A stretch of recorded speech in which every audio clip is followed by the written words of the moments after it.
지난주 후반부터 시장이 참 많이 안 좋았어요. 그래서 조정이 많이 나왔습니다.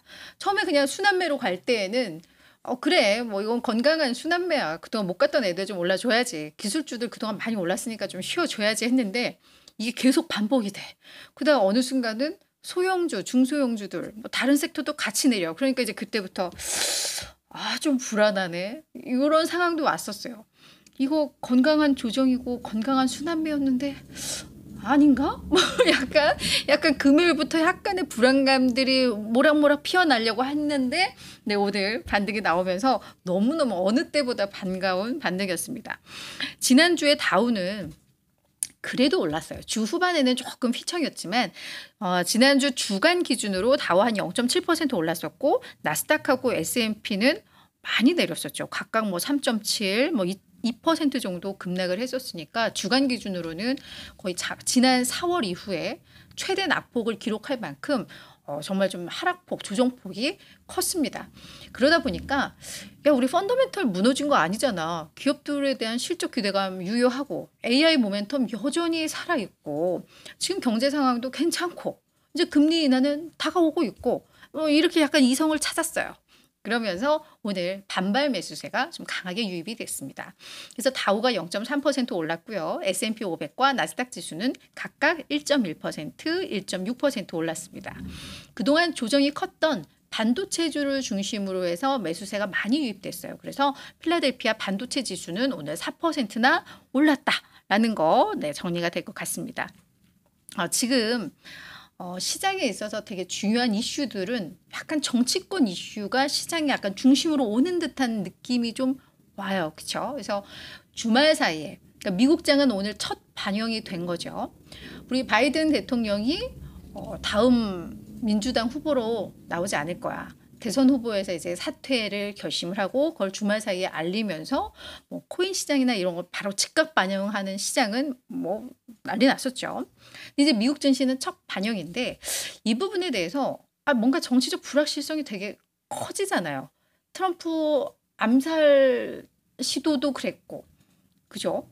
이게 다양한 이슈들 때문에 게다가 뭐 트럼프 전 대통령은 또 지금 뭐 소송과 관련해서도 뭐 그렇고 거기다 조 바이든 대통령은 갑자기 또 사퇴하고 이제 선거 100일 조금 넘게 남았는데 뭐 이러면서 정치 이슈가 상당히 불안해지고 뭔가 변동성이 커지고 이러한 상황인데 그러다 보니까 시장이 그거에 대한 영향들을 좀 받았어요. 근데 월가에서는 착각하지 마라.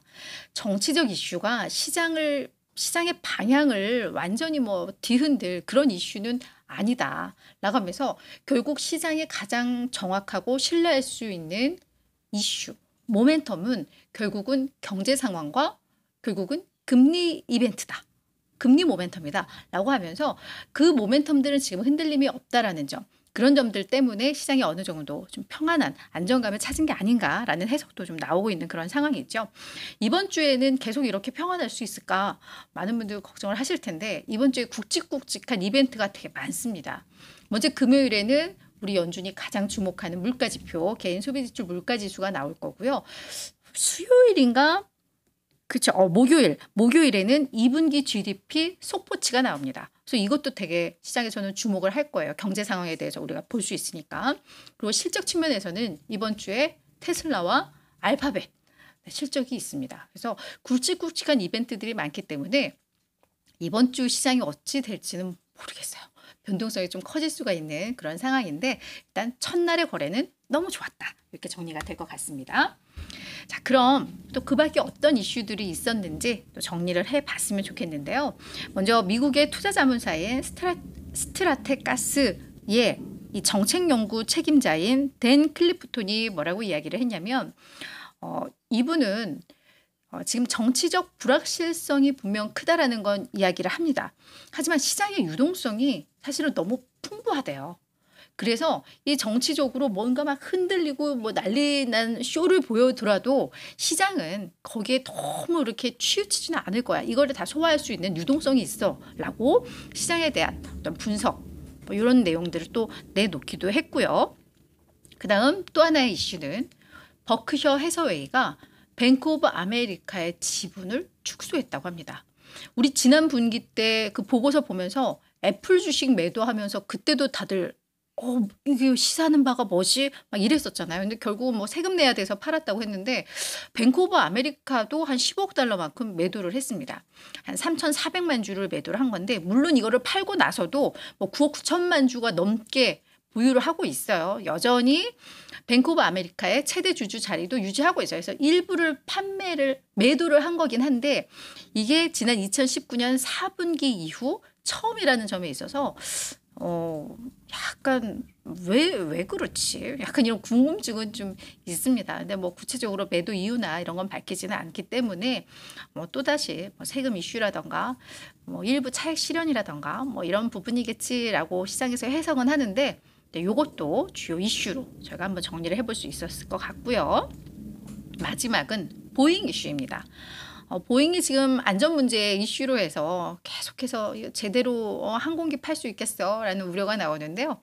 되게 반가운 이름들이 등장을 하죠. 그동안은 막 유럽 항공사들, 뭐 미국 항공사들만 나왔었는데 대한항공과 일본항공에서도 항공기 이거를 구매를 하겠다라고 했나 봐요. 그래서 대한항공이 최대 50대, 일본항공이 20대 정도 구매 계약을 했고 그래서 체결을 했다고 합니다. 그래서 이 소식이 나왔음에도 불구하고 오늘 보잉 주가는 크게 올리지는 않았는데요.